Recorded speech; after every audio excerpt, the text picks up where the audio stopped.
সাহাবীর দাম এত হওয়ার মূল কারণ হলো, এক নাম্বার সেটা হলো প্রত্যেক সাহাবী রাসূলকে তাদের জীবনের চাইতে বেশি ভালোবেসেছেন, বেশি ভালোবেসেছেন। যদি আজকে আমার দেশের মুসলমান যদি জীবনের চাইতে রাসূলকে বেশি ভালোবাসতো, কোন কুলাঙ্গার নবীর বিরুদ্ধে একটা টু শব্দ উচ্চারণ করার সাহস পেত না, ঠিক কিনা? আমাদের দরদ কম, আমাদের ভালোবাসা কম। সাইয়েদনা ওমর ফারুকের সামনে এক মুনাফিক এসে বলতেছে, ওমর, নবীর কাছে বিচার চাইতে গেছিলাম, বিচার পছন্দ হয়নি, তুমি সানি বিচার করো, তুমি বিচার করো, নবীর বিচার পছন্দ হয়নি। সাইয়েদনা ওমর ফারুক বলেন, তুই কি বললি? নবীর বিচার পছন্দ হয়নি তো? না, একটু বসে, আমি আসতেছি। ভিতরে গেলেন, তরবারি নিলেন, ওই কোর্টেও গেলেন না, মামলা কোন দিন কি হবে এগুলো দেখার সময় নেই। ভিতরে গেছেন, তরবারি হাতে নিয়েছেন, সোজা গর্দান বরাবর হাঁকায়া দিয়েছেন। নবীর কাছে নিউজ চলে গেল, ওমর একটা মানুষকে খুন করে ফেলেছে। রাসূলুল্লাহ, ওমর তুমি এটা কি করলা? হুজুর, আল্লাহি আমি আমার জীবনের চাইতে আমি আপনাকে বেশি ভালোবাসি। ওহী নাযিল হলো, হে রাসূল, আপনি যা ভাবছেন তা নয়, ওমর যা করেছে এটাই সঠিক, এটাই সঠিক, এটাই সঠিক, ঠিক কি না? রাসূলকে গালি দেওয়ার মতো কুলাঙ্গার আমার দেশে আছে না নাই? আর ওই সমস্ত কুলাঙ্গাররাই বলে মেল ফিমেল ট্রান্সজেন্ডার, ঠিক কি না? আমরা হয়েছে পৃথিবীতে আসছি বাপ মা ছাড়া না অন্য কারো দ্বারা?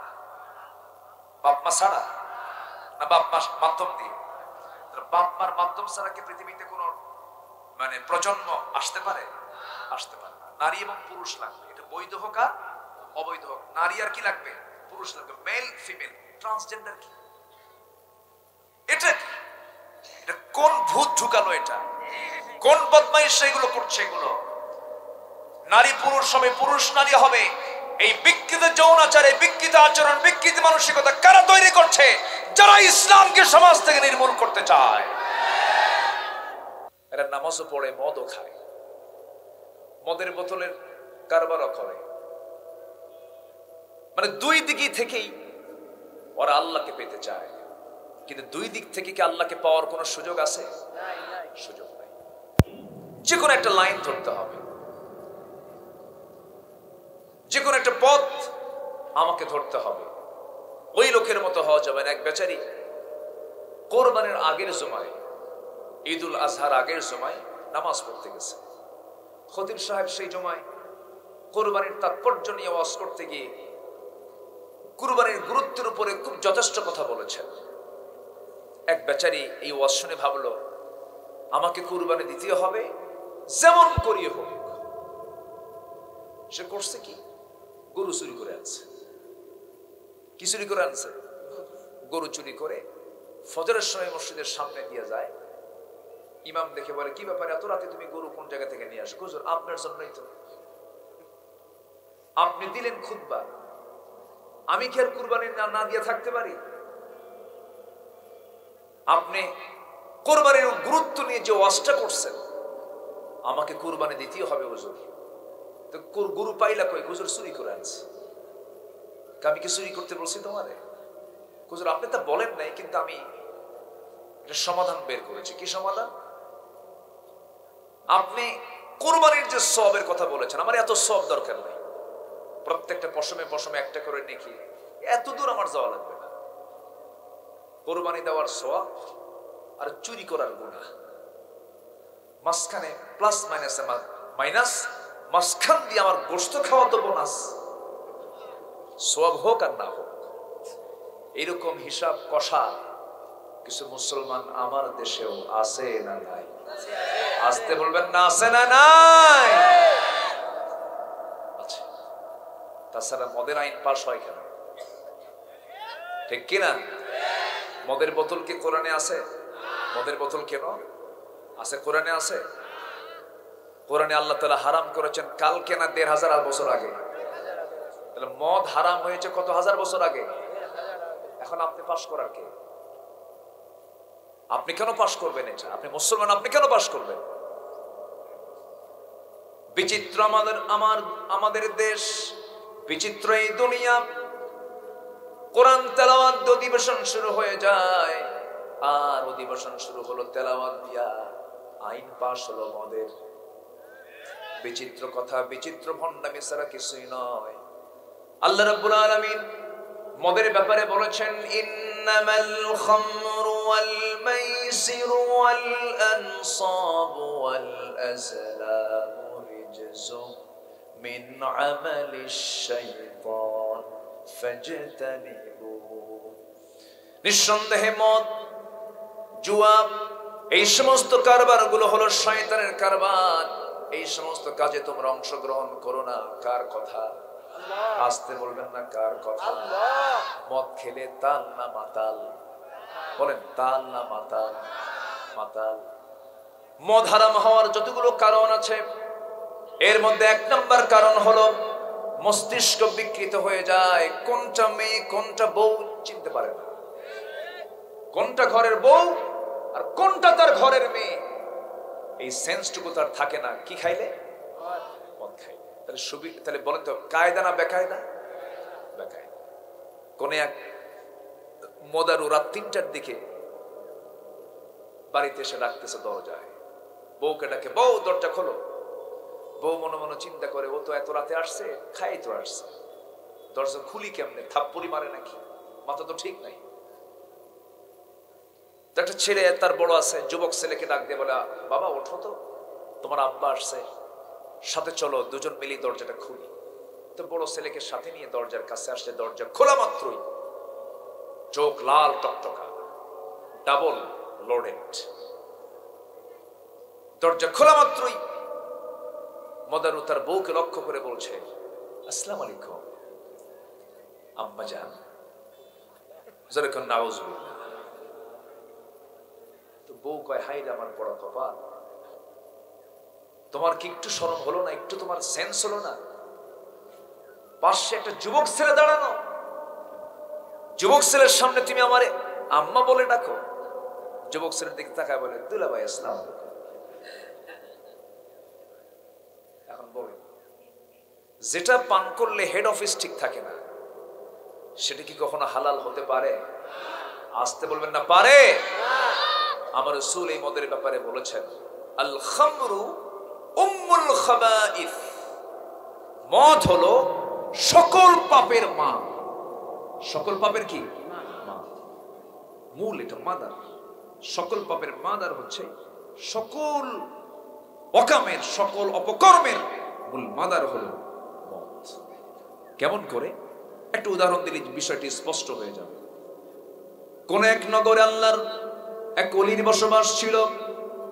ওই আল্লাহওয়ালা ওই নগরে বসবাস করতেন। আবার সেই নগরে একজন জঘন্য পতিতা নারীর বসবাস ছিল।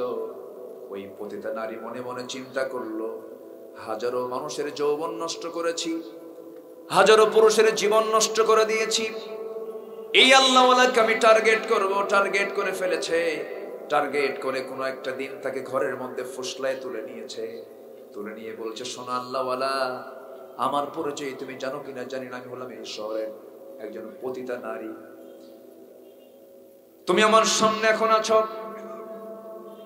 আমি যদি একটা চিল্লান মেরে দেই, তোমার মান সম্মান ইজ্জত সব শেষ হয়ে যাবে। তোমার সামনে আমি 3টা জিনিস খোলা রাখলাম, যে কোনো একটা তুমি বেছে নিবা, নচেত আমি তোমাকে লাঞ্ছিত করে ছাড়বো। নাম্বার 1 হলো এই যে মদের বোতল, মদের বোতল থেকে তোমাকে মদ পান করতে হবে, অথবা তোমাকে আমার সঙ্গে জেনা করতে হবে, অথবা এই যে শিশুটা সামনে বসে আছে একে খুন করতে হবে।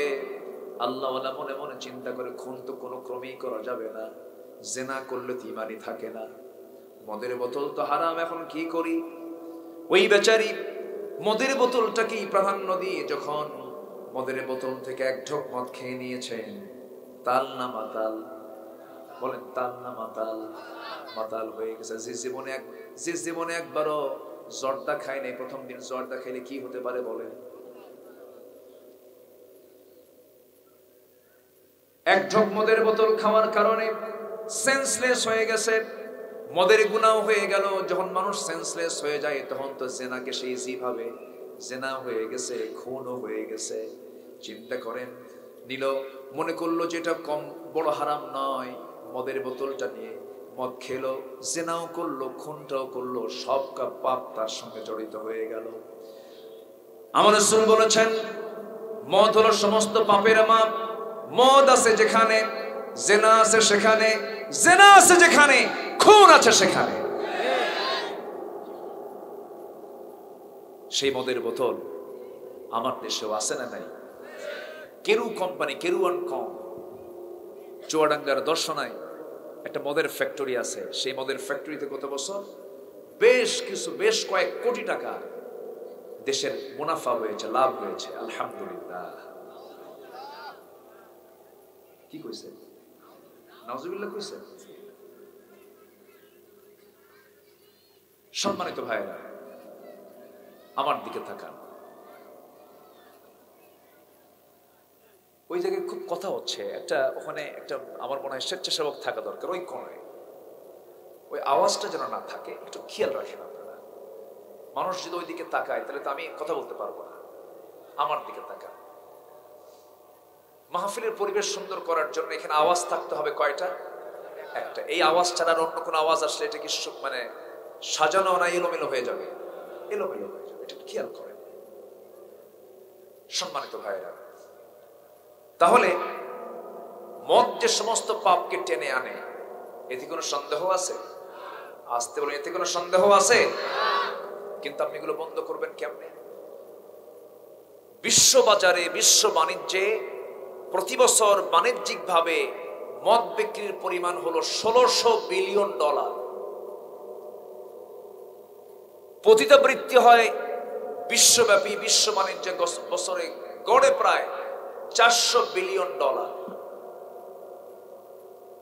অবৈধ অস্ত্র বাণিজ্য হয় বছরে $200 বিলিয়ন। এরপরে কম্পিউটার গেমস, যে ফ্রি ফায়ার, পাবজি, এগুলো তো অবৈধ। এগুলোর পিছনে বিশ্ব বাণিজ্য হয় বছরে $54 বিলিয়ন।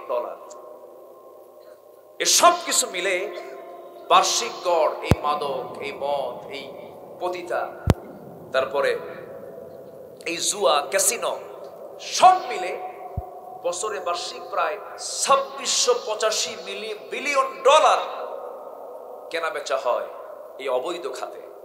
যারা এই সমস্ত বিজনেস গুলো করে তারা কি কখনো চাবে সমাজে ইসলাম আসুক? আসতে বলে ইসলাম আসুক, ওরা চাবে? আপনি চান না?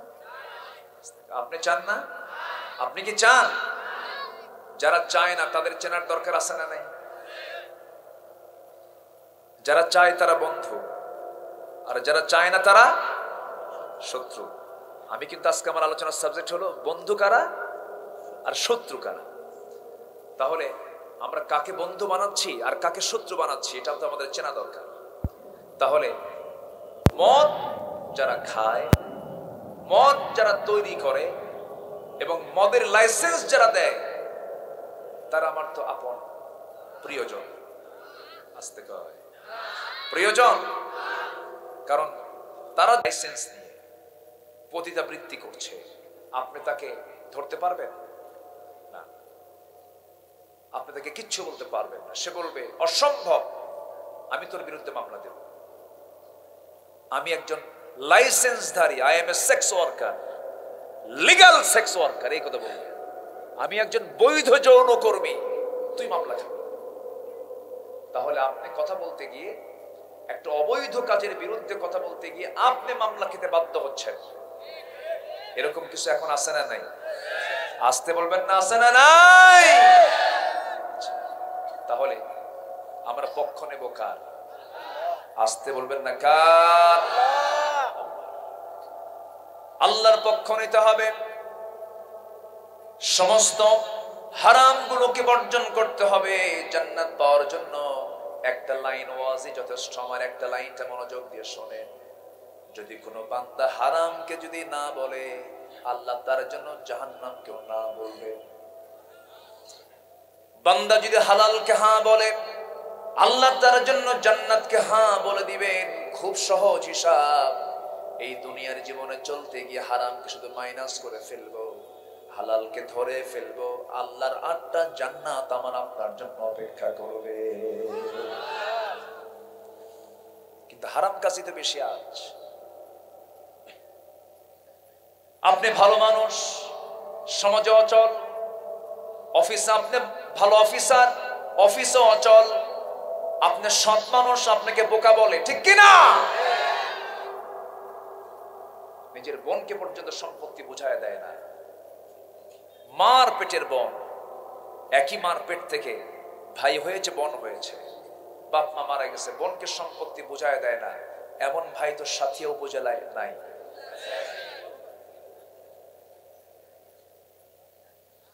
বলবো নাকি অন্য লাইনে যাব? বলবো এই লাইনে যাব। যদি অংশ বের হয়ে যায়, বোনটাকে যদি দেওয়া লাগে, দেওয়া লাগবে। আপনি না বললেও তো বলবো। আমি একটু চেক করলাম যে আপনারা কি বলেন, দেখি। বোনকে দিতে হবে। বোনের অংশ দিয়েছেন বুঝে কে? আল্লাহ তাআলা। সূরা নিসার 11 নম্বর আয়াত দেখবেন, লিযযাকারি মিসলু হাযযিল উনসাইন। কোনো কথা নাই, ছেলে পাবে 2 বিঘা, মেয়ে পাবে 1 বিঘা। আল্লাহ তাআলা ক্লিয়ার করে দিয়েছেন। কিন্তু বাপ মরে গেছে 1 যুগ আগে, 12 বছর আগে বাবার ইন্তেকাল হলো। এই 12 বছর ধরে মেয়ে বোন যে অংশটা পেত, সে অংশে ভাই দখল করে নিয়া ধান লাগায়, পাট লাগায়, গম লাগায়, ভুট্টা লাগায়, পেঁয়াজ লাগায়, রসুন লাগায়, সবগুলো 12 বছর ধরে খাচ্ছে। কার সম্পত্তি? কার কার কার?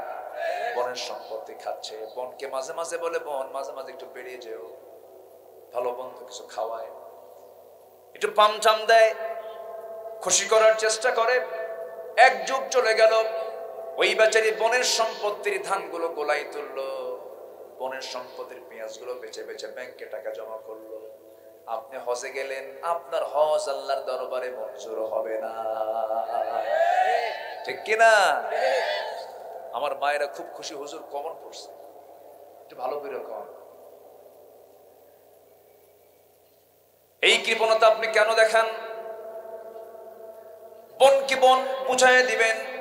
যেদিন মারা গেছেন আব্বা, যেদিন মারা গেছেন আম্মা, যেদিন বাপ মা মারা গেছে, সেই দিনে আপনার বোন যেমন অরিস হয়েছেন, আপনি তেমন অরিস হয়েছেন। সেই দিন থেকে তার মালিকানা তার হাতে বুঝাই দিতে হবে। এখানে কোনো শর্ত আরোপ করা যাবে না, কোনো কজ দেখানো যাবে না। বোন কেমন বেকায়দায় ফেলে দেয়, রাস্তার ধারের দামি দামি জমিগুলো ভাইরা দখল করে নিয়ে বোনকে দেয় গাঙের ভিতরে। গাং কয় না কি কয়? বিল ঝিলে, গাং বিল ঝিল এগুলোতে দেয়, তুই ওখান থেকে নিয়ে নে। বোন তো পড়ে গেছে মুসিবত, এখানে আমি নিয়ে কি করবো? বোন ভাই একটা বুসুস করে দিয়ে দাও। এমন পেছে ফেলা আছে না? আপনি পেছে ফেলাইয়া দিলেন, আবার মাঝে মাঝে ওয়াজও করে। বোনকে পাশে বসায় বলে, বোন একটা কথা বলি, মন খারাপ করো না, তোমরা যে অংশ নিতে আসছো, একটা কথা বলি কি, অংশ নিলে কিন্তু ধ্বংস হয়। মানে শয়তান নিজে শিখাই দিছে, বলে শয়তান নিজে শিখাই দিছে। এগুলো বদমাইশি, এগুলো হারাম, এগুলো নিয়ে বান্দার কোনোদিন কল্যাণ হতে পারে। কোন হারাম কাজে আমরা যাব না, অবৈধ কাজে আমরা যাব না, বান্দার হক লঙ্ঘিত কোনো গুনাহ আমরা করতে যাব না। অবৈধ পন্থা অবলম্বন করব, আমি আরাম পাবো না, কোনো শান্তি পাবো না। আল্লাহর কালামকে আমরা ফলো করব, আল্লাহর কিতাবকে আমরা ফলো করব। জীবনে চলতে গিয়ে আমরা 3 জনকে বন্ধু বানায় নেব।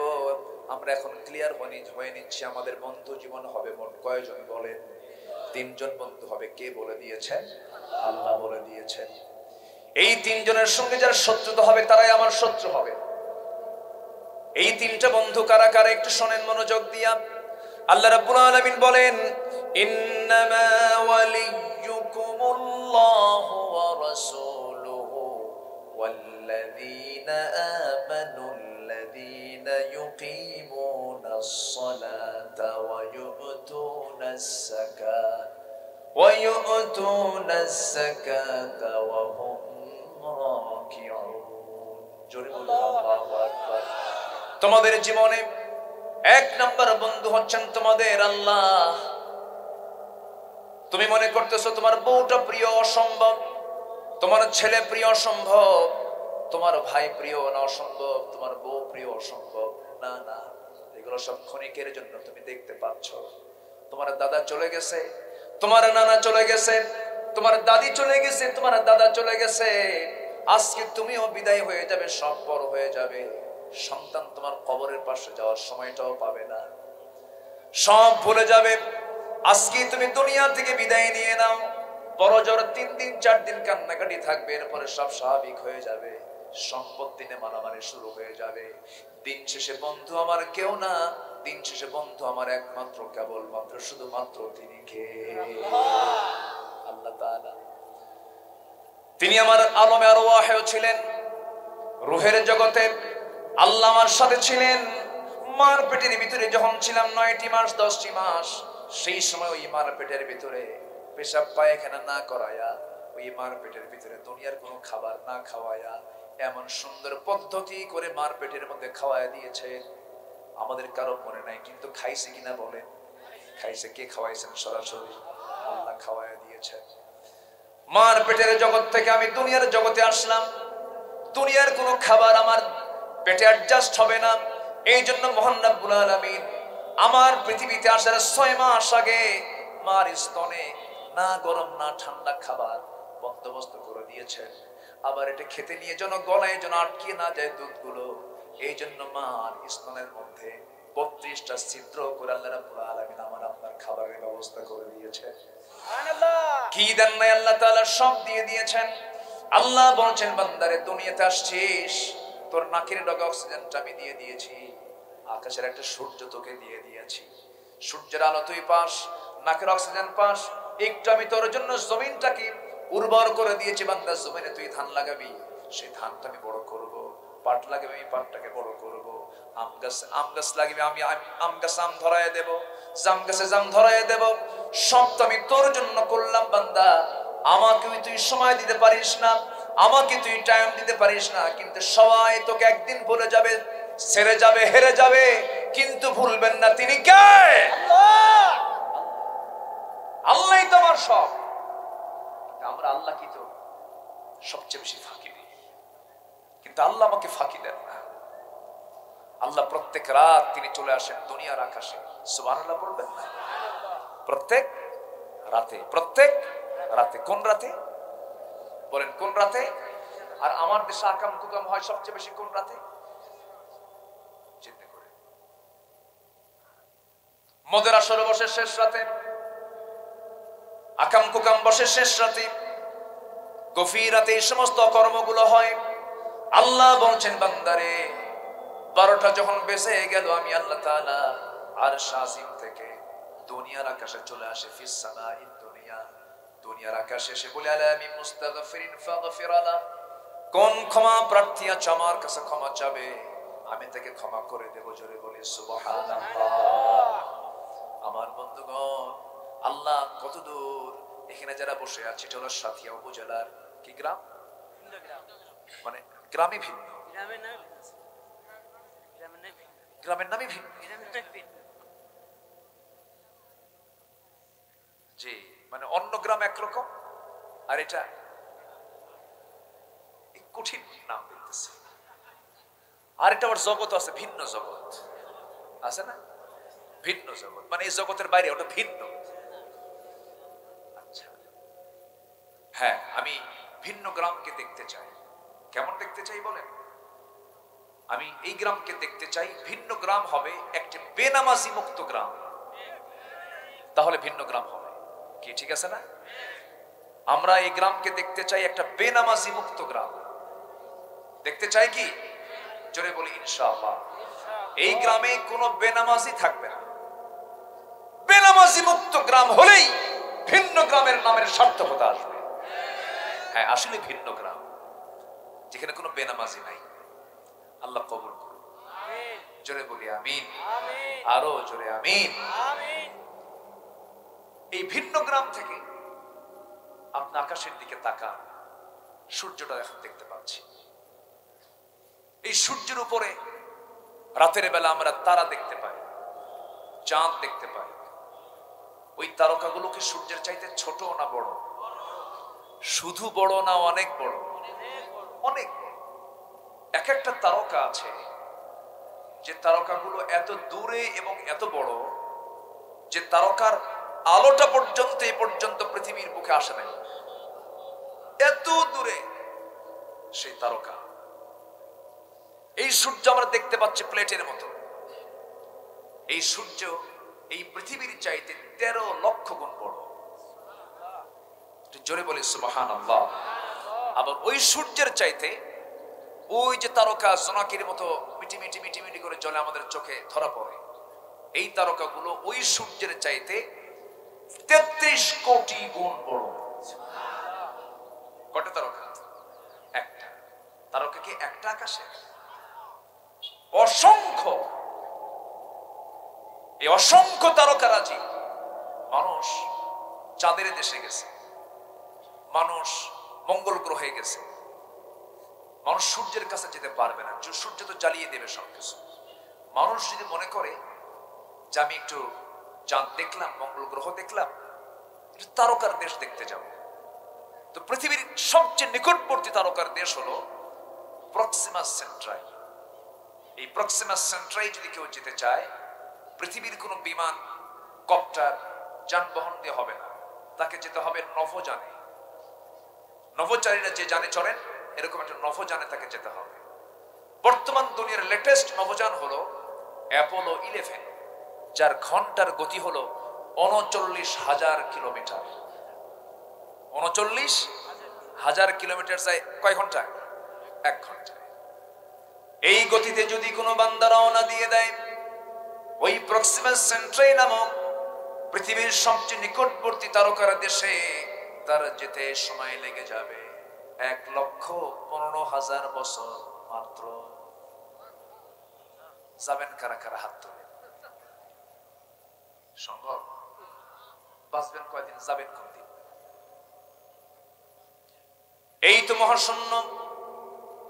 এই মহাশূন্যের একটা তারকার ডিস্টেন্স যদি এমন হয়, আমি তো আকাশ বলি নাই, এই আকাশের কাছে তো আমরা যাই নাই, মহাশূন্যের কিছু তারকার কথা বললাম।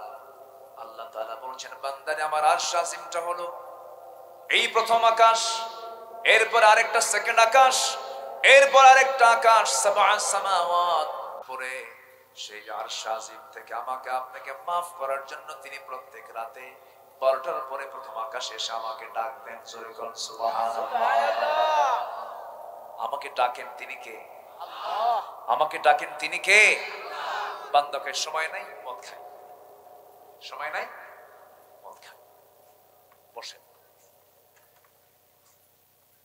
আমি কি আলোচনা চালাবো? কারো কোনো সমস্যা নাই তো?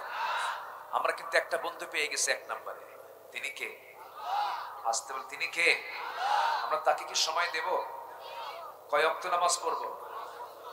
যে জায়গায় গেলে পরে নামাজের পরিবেশ পাওয়া যায় না, যে নেতৃত্ব মানতে গেলে নেতা আপনাকে নামাজের কথা বলে না, যে দলীয় কর্মসূচিতে নামাজের কোনো কর্মসূচি নাই, যে জায়গায় আল্লাহর ভয়, নবীর মুহাব্বতের কোনো গন্ধ নাই, যে নেতার চেহারার দিকে তাকালে নবীর কথা মনে হয় না, যে নেতা যুবক তোমাকে তোমার হাতে মদের বোতল তুলে দেয় কোরআন না তুলে দিয়ে, যে নেতা তোমার হাতে নারী তুলে দেয়, ওই সমস্ত নেতৃত্বের মুখে আমরা জুতা মারি, থুতু মারি।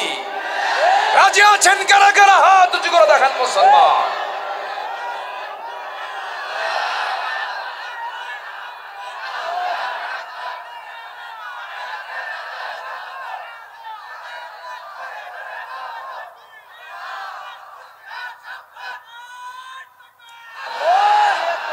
আল্লাহ কবুল করুন। জোরে বলি আমিন। আরো জোরে আমিন। যুবকরা, জীবনটাকে নষ্ট করবে না। তুমি একজন বাংলাদেশ, তুমি একাই বাংলাদেশ। 1971, আজকে 2024। দেশকে দেশের কোন কৃষক পিছায় দেয়নি, কোন শ্রমিক পিছায় দেয়নি, কোন প্রবাসী পিছিয়ে দেয় নাই। প্রবাসীরা দেহের রক্তকে পানি করে, প্রবাসীরা বাপ মাকে না দেখে বউ বাচ্চার চেহারা না দেখে প্রবাস জীবনে গিয়ে চোখের পানি ফেলে ফেলে প্রবাসী রেমিটেন্স তারা দেশে পাঠায়। দেশের কল্যাণে তারা কত কাজ করে যাচ্ছে, অথচ অশিক্ষিত। দেশকে প্রবাসীরা পিছায় দেয়নি, অশিক্ষিত। কৃষক দেশকে পিছায় দেয়নি, অশিক্ষিত। শ্রমিক দেশকে পিছায় দেয়নি, অশিক্ষিত। কিন্তু দেশকে পিছায় দিয়েছে কারা? এক শ্রেণীর শিক্ষিত নামের কলম চোরেরা, যারা সমাজে কোরআন চায় না, ইসলাম চায় না। ঠিক কিনা?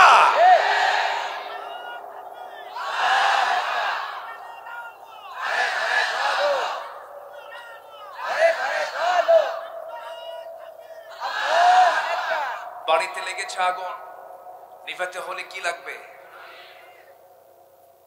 রাস্তা, ওই বাড়ির ধার দিয়ে রাস্তা, এক আল্লাহর বান্দা যাচ্ছে, বাড়িওয়ালা হাউমাউ করে কান্দে আর বলে, যার কাছে যা কিছু আছে তা নিয়ে আমারে বাঁচাও। সে যাচ্ছিল ড্রাম ভর্তি ডিজেল নিয়ে। যখন বলছে যার কাছে যা কিছু আছে তা নিয়ে আমারে বাঁচাও, বিসমিল্লাহ কয়া দিছে ডিজেল ঢেলে। কাম হবে? যেরকম অধিবেশনের তেলাওয়াত শুরু কইরা মদের আইন পাস করে।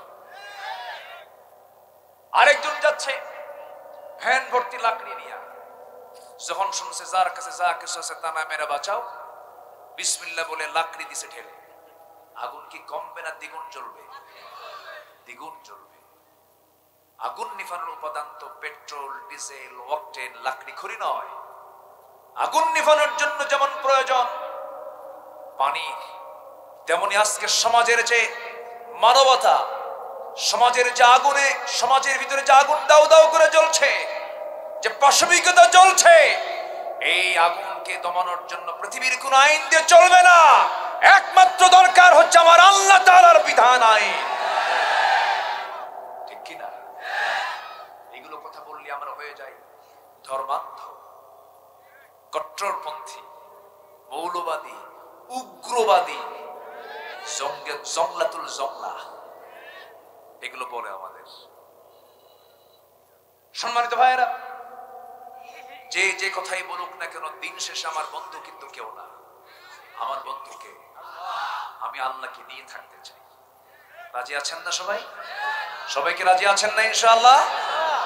আল্লাহ আমার রব, এই রবি আমার সব। বলেন, আল্লাহ আমার রব, এই রবি আমার সব। দমে দমে তনু মনে তারি অনুভব। আল্লাহ আমার রব, এই রবি আমার সব। তোমার মদদ পেলে আমি আর না কিছু চাই। তোমার প্রেমের অনল আমি কি দিয়ে নে ভাই। যার হয়েছ তুমি তার নেই যে পরাভব, নেই যে পরাভব। আল্লাহ আমার রব, এই রবি আমার সব। আল কোরআনের পথ, এই পথই আসল পথ। অন্য পথে অন্য মতে নেই যে রহমত। আল্লাহ আমার রব, এই রবি আমার সব। আল্লাহ কবুল করুন, আল্লাহ কবুল করুন। নাম্বার 2 বন্ধু হচ্ছেন মুহাম্মদুর রাসূলুল্লাহ। মুহাম্মদুর রাসূলুল্লাহ, আমার নবীর নেতৃত্ব আজও আছে না নাই? কিয়ামত পর্যন্ত থাকবে কি থাকবে না? নবীজির দাম কি আখিরাতে আছে না নাই? মিজানে দরকার আছে না নাই? পুলসিরাতে দরকার আছে না নাই? হাউজে কাউসারে দরকার আছে না নাই? হাশরের ময়দানে প্রয়োজন আছে না নাই? যেই নেতাকে আমার সব জায়গায় লাগবে, সেই নেতার পথ ধরো, সব নেতার হাল ছাড়ো। ঠিক কি না? আমার নেতা হচ্ছেন মুহাম্মদ সাল্লাল্লাহু। কষ্ট হচ্ছে? আলোচনা চালাই? জোরে বলি ইনশাআল্লাহ। আমরা সবাই একদিন জান্নাতের সাথী হব। জোরে বলি ইনশাআল্লাহ। উপজেলার নাম কি? হব কিসের সাথী? জান্নাতের সাথী হব। জোরে বলি ইনশাআল্লাহ। তাহলে আপনাদের এলাকায় কোনো বন্ধু বান্ধব নেই, সব সাথী, তাই না? এত সুন্দর নাম আপনাদের। থানার নামটাও সুন্দর, গ্রামের নামটাও সুন্দর। ভিন্ন গ্রাম, যেন এই গ্রামটা যেন হয়ে যায় বেনামাজি মুক্ত গ্রাম। জোরে বলি ইনশাআল্লাহ। দিনের বেলা পাবনায় মাহফিল খুব কম, হয়তো রাতের বেলা হলে জনতার ঢল নেমে যেত। কর্মদিবস তো, আজকে কর্মদিবস না, একটা কর্মদিবস। কত কাজ, অফিসের কাজ আছে, কত কাজ আছে, সব কাজ ফেলে আজকে যারা আসছেন আমি মনে করি এক একজন বীর মুজাহিদের ভূমিকা পালন করেছে। বলি আলহামদুলিল্লাহ। সম্মানিত ভাইয়েরা, যে আমি বুঝতে পারতেছি সমস্যা নাই, আজান হবে, সমস্যা নাই। আমাকে ছেড়ে, আমাকে না বলে, দোয়া না করে এমন যাওয়ার জিন্দেগি কেউ নিয়েছে? আমি কি বেনামাজি হুজুর? তাহলে তো টেনশন নেই। আমাদের দেশে কিন্তু বেনামাজি হুজুরও আছে। সিনেমা হল উদ্বোধন হবে, হুজুরের ডাক দেয়, দোয়া করে আল্লাহ এই সিনেমা হলের বরকত বাড়ায় দাও। আছে কিন্তু, আছে না নাই? মদের ফ্যাক্টরি উদ্বোধন হবে, দোয়া করে আল্লাহ এই মদের ফ্যাক্টরিতে তুমি আল্লাহ বরকত নাজিল করো। এরকম দোয়া করে, এরকম দোয়া করে হুজুর, আছে না নাই? এখানে আমরা নামাজ পড়বো একসাথে, কোনো টেনশন নাই। আমরা মোনাজাত পর্যন্ত, দোয়া পর্যন্ত থাকবো, একটা লোক নড়বো না। আমি বন্ধু কারা এটা আমি ক্লিয়ার করবো আজকে, জোরে বলি ইনশাআল্লাহ। এ পর্যন্ত আমরা একটা ক্লিয়ার করেছি, আমাদের এক নম্বর বন্ধু তিনি হবেন কে? কেউ না সময় পাক, আমাকে আগে সময় দিতে হবে কাকে? আমি আল্লাহকে সময় দেবো, আল্লাহ আমাকে সময় দিবে। আমি একদিকে, আমি এক হাত আগাবো, আল্লাহ আমার দিকে 10 হাত আগাবেন। তাহলে বেশি দৌড়াবেন কে? কি আল্লাহ অফার দিচ্ছেন দেখেন, সহিহ হাদিস কিন্তু এটা। আমার বন্ধুগণ একটু মনোযোগ দিয়ে কথাগুলো শুনবেন। নাম্বার 2 বন্ধু হচ্ছেন আমার রাসূল। আল্লাহকে ভালোবাসতে গেছেন কিন্তু রাসূলকে ভালোবাসলেন না, কাম হবে না। রাসূলকে ভালোবাসতে হবে জীবনের চাইতে কম না বেশি, বেশি ভালোবাসতে হবে। রাসূলকে সাহাবীরা সবচেয়ে বেশি ভালোবেসেছেন, এই জন্য তাদের দাম, নবীদের পরেই তাদের স্থান। এই গোটা দুনিয়াতে আল্লাহর পয়গম্বরের পরে সবচেয়ে দামি মানুষ হচ্ছেন সাহাবে কেরামরা। আমি যতটুকু ভাঙ্গাচুরা গবেষণা করেছি, একজন সাহাবীর দাম এত হওয়ার মূল কারণ হলো, এক নাম্বার সেটা হলো প্রত্যেক সাহাবী রাসূলকে তাদের জীবনের চাইতে বেশি ভালোবেসেছেন, বেশি ভালোবেসেছেন। যদি আজকে আমার দেশের মুসলমান যদি জীবনের চাইতে রাসূলকে বেশি ভালোবাসতো, কোন কুলাঙ্গার নবীর বিরুদ্ধে একটা টু শব্দ উচ্চারণ করার সাহস পেত না, ঠিক কিনা? আমাদের দরদ কম, আমাদের ভালোবাসা কম।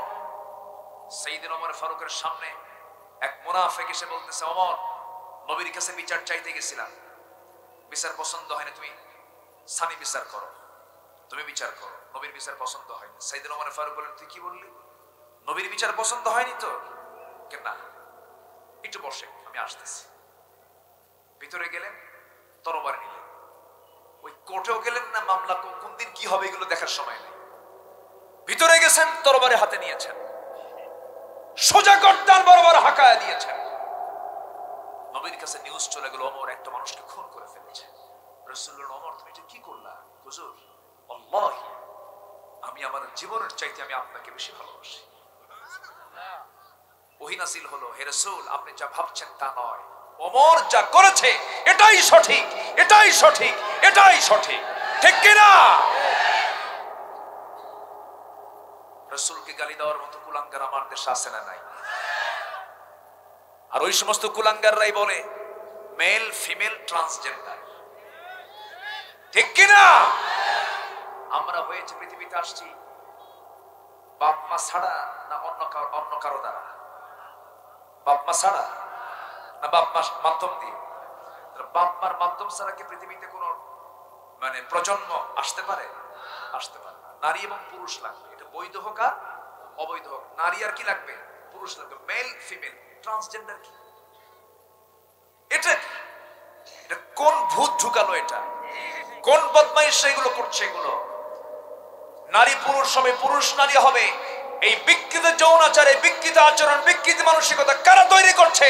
যারা ইসলামকে সমাজ থেকে নির্মূল করতে চায়। সমকামিতা, হোমোসেক্স, এটা এখন আমেরিকা, ইউরোপ সহ এমনকি ভারতেও তারা আইন আকারে পাশ করতেছে। পুরুষ পুরুষে বিয়ে করবে, নারী নারীকে বিয়ে করবে, বলেন তো এগুলো কুত্তার মধ্যে আছে? বলেন তো কোন কুত্তার মধ্যে দেখছেন এগুলো? কুকুরে নাই, শুকুরে নাই, হাইওয়ানে নাই, জানোয়ারে নাই। মানুষ কি পুরুষ পুরুষকে বিয়ে করবে? যেরকম নাউজুবিল্লাহ, যেরকম নাউজুবিল্লাহ। আজকে এগুলো কোথায় নিয়ে যাচ্ছে আমাদেরকে? একদিকে ব্রিটেনের প্রধানমন্ত্রী তিনি বলেছেন, আবার প্রশংসাজনক কথা বলেছেন, মানুষ তো, ধর্ম যেটাই হোক মানুষ তো। উনি বলেছেন a man is a man, ও a woman is a woman, that's just a common sense.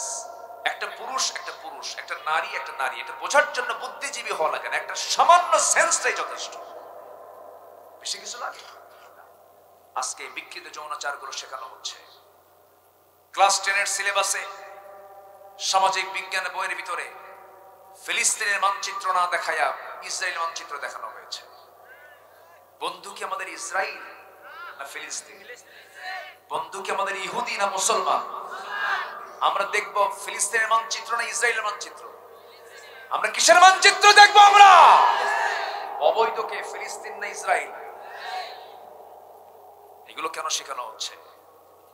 সম্মানিত ভাইরা, সজাগ থাকতে হবে। দিন শেষে আমাকে কেউ জান্নাত দিতে পারবে না। বন্ধু তিনটা সিলেকশন করব আমরা। এক নাম্বার বন্ধু বানাবো কাকে? নাম্বার 2 হচ্ছেন মুহাম্মদ সাল্লাল্লাহু আলাইহি ওয়াসাল্লাম। সাহাবে কেরাম রাসূলকে খুব ভালোবাসতেন। ছোট্ট একটা ইতিহাস মনে পড়লো আমার। দিনের বেলা তো সময় কম, একটু আলোচনা গুছায় নিতে গেলে সময় তো লাগে। আর পাবনার মানুষ ভাবনা ছাড়াই ওয়াজ শোনে। আমি এই পাবনাতে এসেছি, প্রথম সফর হয়েছে 2004 সাল, এবং মাহফিল করেছি পাবনার একদম হৃৎপিণ্ডে দইবাজার দারুল আমান ট্রাস্ট। ফার্স্ট সফর হয়েছে আমার 2011, 12, 13, 14, একটানা এসেছি। তো যাই হোক, এই পাবনার মাটি মানুষের সাথে আমার একটা আলাদা হৃদ্দিক, একটা আলাদা হৃদয়ের টান আছে। পাবনার মাটি মানুষ ইসলামের কথা বলে। জোরে করে আলহামদুলিল্লাহ, জোরে বলে আলহামদুলিল্লাহ। সম্মানিত ভাইয়েরা, আমরা বন্ধু নির্বাচনে ভুল করব না। আমরা এক নম্বর বন্ধু বানিয়ে নেব কাকে বলেন তো? নাম্বার 2 হচ্ছেন মুহাম্মদ সাল্লাল্লাহু আলাইহি ওয়াসাল্লাম। সাহাবে কেরাম রাসূলকে খুব মহব্বত করতেন। এক সাহাবীর কথা আমার মনে পড়লো, একটু কান লাগা, একটু মনোযোগ দিয়ে শুনবেন। আমার নবীজি জীবনে দুটো সময় দীর্ঘ মেয়াদী না খেয়ে থেকেছেন, খাবার নাই বলে খেতে পারেন নাই। এটা হলো তায়েফে, আরেকটা হলো খন্দকের পরিখা খনন করার সময়। খন্দকের পরিখা খনন যখন করবেন, যুদ্ধ করতে করতে মানে অস্ত্র কিনতে কিনতে সব টাকা শেষ, খাবারও শেষ। কোদাল মারতে মারতে 4টা দিন রাসূল না খাওয়া। একদিকে কোদাল মারতেছেন, ওইদিকে পেটে পানিও নাই, খাবারও নাই। আমার নবীজি একটানা 4 দিন 4 রাত না খাওয়া ছিলেন।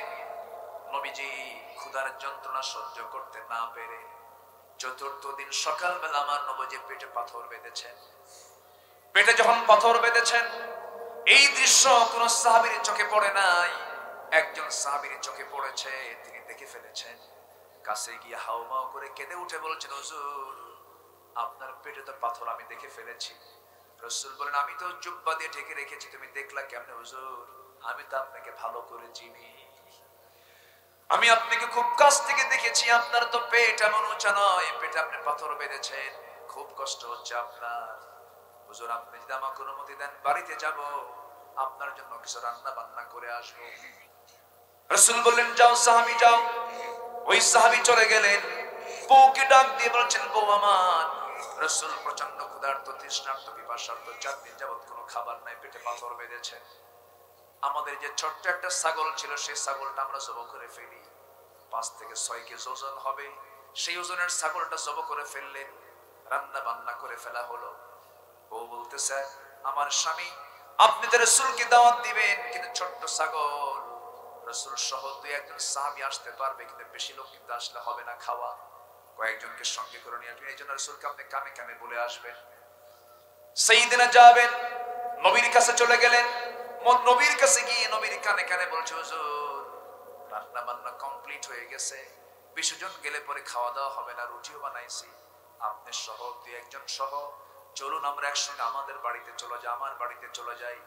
নবীজি একটা মুস্কি হাসি মেরে বলছেন, যাবে রে, আমি তো একা যাওয়ার মানুষ নই, আমার সাহাবীরা না খাওয়া আমি একা যাব না। আমার নবীজি সোজা খাড়া হয়ে দাঁড়ালেন, দাঁড়িয়ে বলছে, ও সাহাবীরা, আমরা কোদাল মেরে মেরে পরীকে খনন করে করে ক্লান্ত হয়ে গেছি, আমি তোমাদেরকে সবাইকে আমি দাওয়াত দিলাম, সবাই তোমরা চলো জাবেরের বাড়িতে। সুবহানাল্লাহ। কার বাড়িতে? ছাগল কয় কেজি? সাহাবী হলো 600। সাহাবী কত? 600। কি কত চরম ব্যাখ্যা দেয় না? এরকম যদি কোনো মেহমান বাড়িওয়ালা যদি এরকম মেহমান পায় তাহলে তার অবস্থা কি হবে বলেন তো? বিশাল টেনশন, মান সম্মানের ব্যাপার। জাবের মাথায় হাত দিয়ে বলে, হুজুর এ কি করলাম আমি কেমনে সামাল দেব? রাসূল মুস্কি হাসি মেরে বললেন, বান্দা যার রিজিকের দায়িত্ব তার, যাও যাও জাবের, তুমি চলে যাও। সেই দিনে জাবের চলে, তবু তো টেনশন কাটে না। বাড়িতে আসছেন, বাড়িতে এসে বলতেছেন, বউ আমার কিছুক্ষণের মধ্যেই রাসূল চলে আসবেন, সাথে সব সাহাবীকে রাসূল বলে দিয়েছেন। বউ বলতেছেন, আমার স্বামী যাবে, আপনি রাসূলকে কানে কানে বলেন। কানে বলছে, কাম হয় নাই, রাসূল হাটে হাড়ি ভাঙছে। কোথায় হাড়ি ভাঙছে? হাটে হাড়ি ভাঙছে। এখন বউ বলতেছে তার স্বামীকে, আমার স্বামী, রাসূল যদি দাওয়াত দেন, আপনি তো দাওয়াত দেন নাই, রাসূল যদি দাওয়াত দেন, বান্দা যা রিজিকের দায়িত্ব তার। সুবহানাল্লাহ। নবীর কথার সাথে ওই সাহাবীর স্ত্রীর কথার মিল পড়ে গেল। মেহমান দেখলে দেখবেন কিছু কিছু বাড়ির বউরা খুব খুশি হয়, মেহমান আসতেছে আলহামদুলিল্লাহ। আর কিছু মহিলা আছে অশান্তি, হেই কি আসে না আছে কিনা বলেন, থাকাই কঠিন। কিন্তু একটা কথা জেনে রাখবেন, যে বাড়িতে মেহমান যত বেশি যাবে সেই বাড়িতে কোনোদিন খাদ্যের সংকট হবে না, হবে না, হবে না। সেটা যদি হিন্দুর বাড়িও হয়। যে বাড়িতে মেহমান আসা যাওয়া বেশি করবে সেই বাড়ির রিজিক কখনো ফুরাবে না। মেহমান হলো বড়ই গাছের ডালের মতো, বড়ই গাছের ডালের মতো। বড়ই গাছের ডাল কাটলে বড়ের ফলন কমে না বাড়ে? বিশাল। সময় তো চলে যাচ্ছে, আজান দেবে, ওনারা সাহস পাচ্ছে না। মাহফিলটা যুবকরা খুব অল্প সময়ে, হ্যাঁ খুব অল্প সময়ে তারা এই মাহফিলটার আয়োজন করছে। কেউ যাবেন না, কিন্তু আপনি যদি চলে যান আমি কিন্তু কষ্ট পাবো। আমাকে ছেড়ে কেউ কি যাবেন? দোয়া না করে কেউ যাবেন? যদি কেউ যেতে চায় বসায়, আমি একটু সবার কাছে আরজ করবো। মসজিদ তো ভিন্ন গ্রামের ভিন্ন মসজিদ, তা আমি একটু সবার কাছে আরজ করবো। আচ্ছা, এই গ্রামের বাসিন্দা কারা? একটা হাত তোলান তো। এই গ্রামের বাসিন্দা কারা কারা?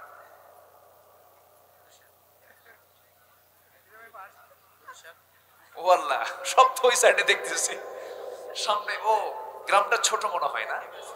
একদম ছোট্ট গ্রাম, লক্ষ বিকম। আসলে বিভিন্ন গ্রাম। এই যে মুরব্বী, এই বসেন বসেন। আপনি উঠবেন, আপনাকে দেখে আরেকজন উঠবে, বসেন। আপনি ফুল বাগানে, কেউ যাবেন না, হ্যাঁ কেউ যাবেন না। আমরা একটা আন্তরিকতা নিয়ে যুবকরা আয়োজনের ডাক দিয়েছে। কারা? যুবকরা না? মাহফিল কি বুড়াদের দ্বারা হয়?